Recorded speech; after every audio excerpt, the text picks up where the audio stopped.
The internet you know is only the surface. Beneath it hides a place few dare to enter. A hidden layer where the rules of normal life do not exist. A world of whispers, shadows, and unspeakable secrets. They call it the dark web. But what if I told you? Some of its darkest legends are not legends at all? What if the stories you thought were myths actually turned out real? Tonight you'll hear the 7 most disturbing dark web legends. That weren't just stories. Each one more terrifying than the last. And once you know them, you'll never look at the internet the same way again. The first legend begins with something simple.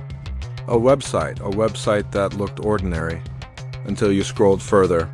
At the top, it welcomed visitors with a single word: play. Some called it a puzzle game. Others said it was an initiation, but its true name would spread across forums like wildfire. They called it the Red Room. At first glance, people laughed it off. A streaming site hidden deep in the dark web. Viewers claimed you could pay in Bitcoin and watch live torture. It sounded too unreal to be true, an urban legend for shock value. But then, the whispers started. A man in Germany claimed he stumbled onto it by accident. At first, the site was blank. Then a timer appeared, counting down. When the timer ended, a video began. A hooded figure sat in a dark room. Behind them, a bound figure struggling in chains. The hooded figure typed on the screen, "Your choice decides their fate." Some said it was staged. Others said it was interactive. Viewers could send money. And the higher the bid, the worse the punishment. Cut, burn, break. The words appeared as options. The chat box filled with strangers arguing. Some begged to stop it. Others laughed, paying more to continue. And then the screams began. For years, experts argued if red rooms were even real. The FBI denied their existence. Cybersecurity forums dismissed them as myths. But then came a leak. A hidden archive from an Eastern European server. Dozens of clips surfaced, too realistic to be fake. Each clip showed victims. Each clip ended in silence. Investigators traced some Bitcoin payments. Millions of dollars moving through hidden wallets, enough to prove. Someone somewhere was hosting these shows and people, real people, were watching. The legend was no longer a story, it was a business. A cruel business that thrived on secrecy and fear. One chilling testimony came from a hacker who claimed he infiltrated a Red Room site. He said the audience wasn't just random criminals.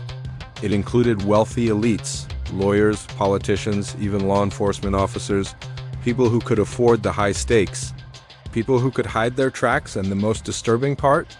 He swore he saw thousands of usernames logged in. Thousands. Watching together, the hacker disappeared a few weeks later. His last message on a forum read, "They found me. Don't search for the room." His account went silent, and no one ever heard from him again.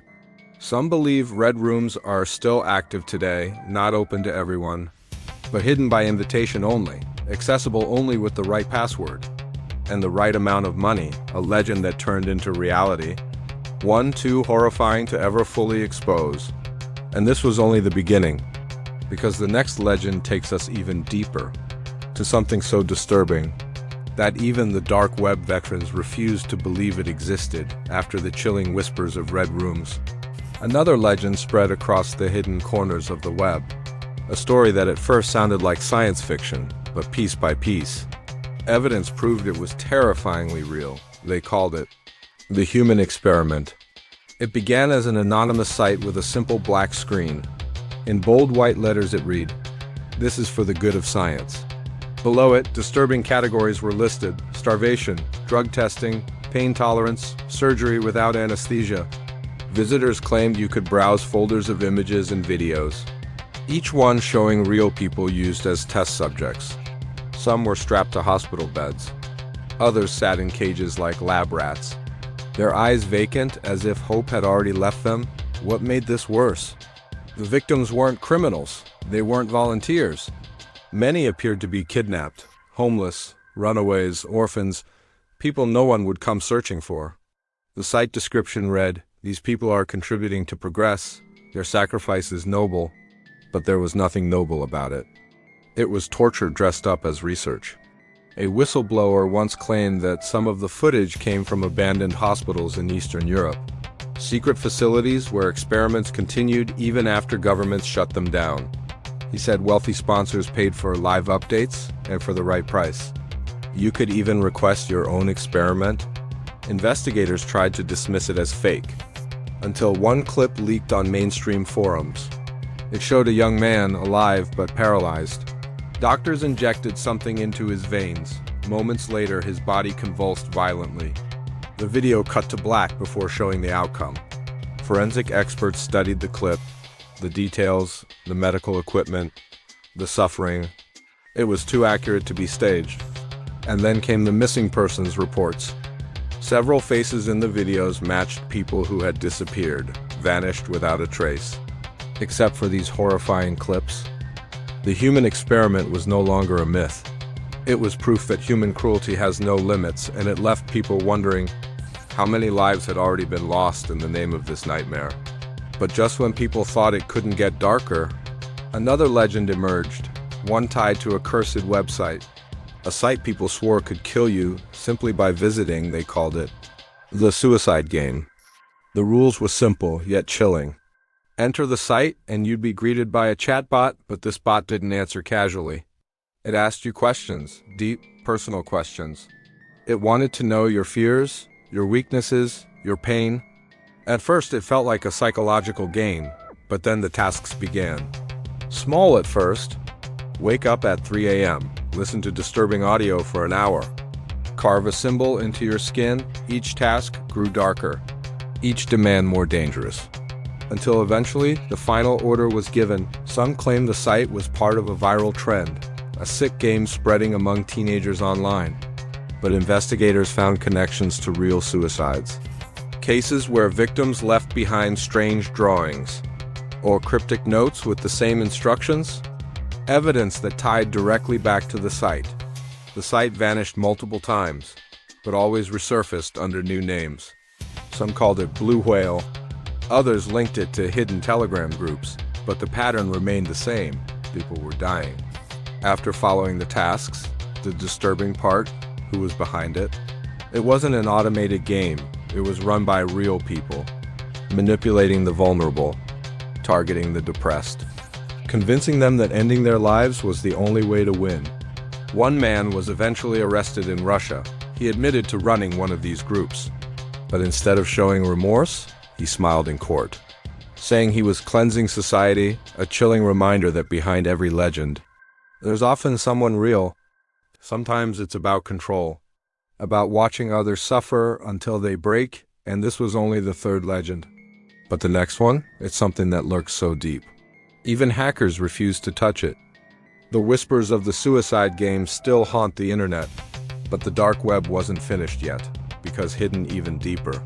There was a legend that made even hackers back away. At first, people dismissed it as a joke, a disturbing forum where twisted fantasies were shared. But then, screenshots began to leak, real conversations. Real people? It wasn't roleplay. It wasn't satire, it was chillingly serious. Users posted ads like classified listings. I'm looking for someone willing to be eaten. Others replied with shocking requests. Healthy male, no drugs, clean body, willing to cook fresh. The most disturbing part? Some of these conversations turned real. There was the case of Armin Meiwes in Germany, a man who posted online, looking for a volunteer to be killed and eaten, and he found one. His victim agreed willingly. The entire event was filmed and later confirmed in court. That case proved something terrifying. It had real consequences, real people meeting, real crimes being carried out. When police cracked down, the site vanished. But many believe it never truly disappeared. That private groups still carry on the horror, exchanging recipes, trading videos, and arranging meetings in secret. This legend blurred the line between fantasy and reality, and it showed just how far humans could fall when there are no rules. But the next legend was even worse, because this one didn't hide behind secrecy. It thrived on attention. They called it Sad Satan, a game whispered about on the dark web, a cursed download that promised to show you the truth. But once you opened it, the nightmare began. Players described endless dark hallways, distorted sounds, whispers in languages they couldn't understand, flashes of disturbing images, children crying, faces of killers, photos of real crime scenes. But what made Sad Satan terrifying wasn't just the gameplay. It was the effect it had on players. People claimed their computers became infected, locked with strange files that couldn't be deleted. Some heard whispering voices. Even when the game wasn't running, others said they saw figures in their rooms at night, as if the game had followed them into reality. One YouTube channel tried to expose it. They uploaded clips of the gameplay, but their videos were glitchy, filled with cuts and missing audio. Like the game itself didn't want to be seen, then came the rumors. Some said Sad Satan contained hidden code, that it tracked your IP, that it sent your data to unknown servers, and if you played too long, it unlocked darker levels that showed real violence, real crimes. Evidence pulled straight from the dark web itself. Was Sad Satan just a creepy indie game? Or was it a tool designed to spread something darker? No one could prove it. But too many stories aligned. Too many people reported the same disturbing details. What began as a legend quickly turned into obsession. And obsession is exactly what the dark web feeds on. Sad Satan proved one thing. Not every horror is about what you see. Sometimes it's about what stays with you. Long after you close the screen, the dark web is full of shadows. But some legends shine so bright in horror that they blind you with fear. One of those legends is called Daisy's Destruction. It began as a whisper. A file passed in hidden forums, a video said to be so brutal that even hardened criminals refused to watch. At first, many believed it was just a rumor, another shock story meant to scare new explorers. But then the truth came out. The video was real. And so was the man behind it, Peter Scully, a name that became infamous worldwide, an Australian living in the Philippines. He wasn't just another predator, he was something far worse. He created content for the darkest corners of the dark web, content that shocked even investigators, videos that weren't just illegal. They were beyond comprehension. Daisy's Destruction became the most notorious. It involved children, torture, and acts so horrific, police who saw it needed therapy. For years, the file was shared in secret, passed between private circles, a cursed artifact of digital horror. The legend spread fast, and people debated, was it real? Was Daisy's Destruction just another internet myth? But then, in 2015, Interpol confirmed everything. Peter Scully was arrested, and the nightmare became fact. The legend wasn't exaggerated, it wasn't distorted, it was real. Investigators said it was the worst video they had ever seen. The kind of evil no one could imagine until it's right in front of them. Even today, Daisy's Destruction remains banned everywhere. Not just because of the crimes involved, but because of its sheer infamy.